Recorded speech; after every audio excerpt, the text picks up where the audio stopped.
ഇത് നിങ്ങൾ കണ്ടാൽ തേളാൻ തോന്നൂലേ? പക്ഷെ തേളല്ല, അത് ഒരു ചെറിയ വണ്ട്. അതിനേക്കാളും 5-6 ഇരട്ടി വലുപ്പമുള്ള വേറൊരു വണ്ടിനെ പിടിച്ച് വലിച്ച് കൊണ്ടുവരിക. അതും ചത്ത വണ്ടിനെ. നോക്കി നിങ്ങൾ അതെങ്ങോട്ടാണ് കൊണ്ടുപോകണമെന്ന്. അള്ളാഹുവിൻ്റെ ഒരു കുദറത്ത് നോക്കിയേ. ഒരു ചെറിയ ജീവി ചത്തതിനെ വലിയ അതിനേക്കാളും എത്രയോ വലുപ്പമുള്ളതിനെ കൊണ്ടുവരിക. സുബ്ഹാനല്ലാഹ്. നോക്കി ഞങ്ങൾ അതിനെ അവിടെ കൊണ്ടുവച്ചു. എന്നിട്ട് അതെങ്ങോട്ടാണ് പോകണമെന്ന് നോക്ക്.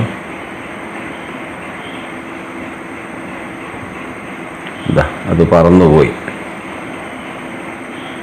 നോക്കിക്കോ. ഇതാ അതിനെ മറവ് ചെയ്യാനുള്ള ഖബർ റെഡിയാക്കുക.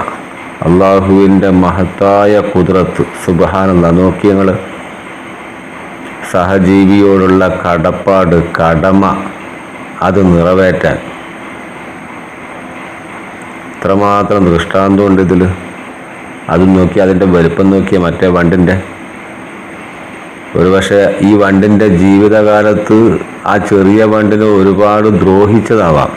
എന്നാലും ആ സഹജീവിയോടുള്ള കടപ്പാട് ഖബർ റെഡിയാക്കി ഈ വലിയ വണ്ടിനെ മറവ് ചെയ്യാനുള്ള ഖബറാണ് ആ ചെറിയ വണ്ട്. അതിൻ്റെ ചെറിയ കൈ കൊണ്ടും കാലുകൊണ്ടും കുഴിക്കുക. നോക്കിയേ എന്നാ സ്പീഡിലാണ് റെഡിയാക്കുന്ന. കുഴി റെഡിയാക്കി ഇതാ ഇതിനെ വന്നെടുത്തു. ഇതാ വലിച്ചു കൊണ്ടുപോവുക. സുബ്ഹാനല്ലാഹ്. അതിനെ കരയിൽ വെച്ചു. അത് താഴെ ഇറങ്ങി അതിനെ വലിച്ച് ഖബറിലേക്ക് ഇറക്കി. ഇതിലൊക്കെ എന്തോര പാഠമുണ്ടെന്നറിയാം നിങ്ങൾ.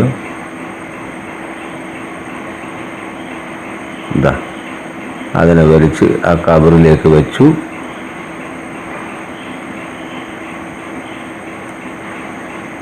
ശരിക്കും ഉള്ളിലേക്ക് ഇട്ടു.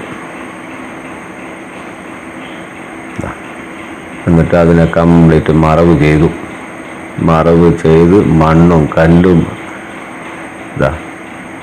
അതിൻ്റെ തല കൊണ്ട് വരെ അതിനെ കുത്തി അമർത്തുക. ആ ഖബറിനെ അത് സുരക്ഷിതമായി മൂടുക.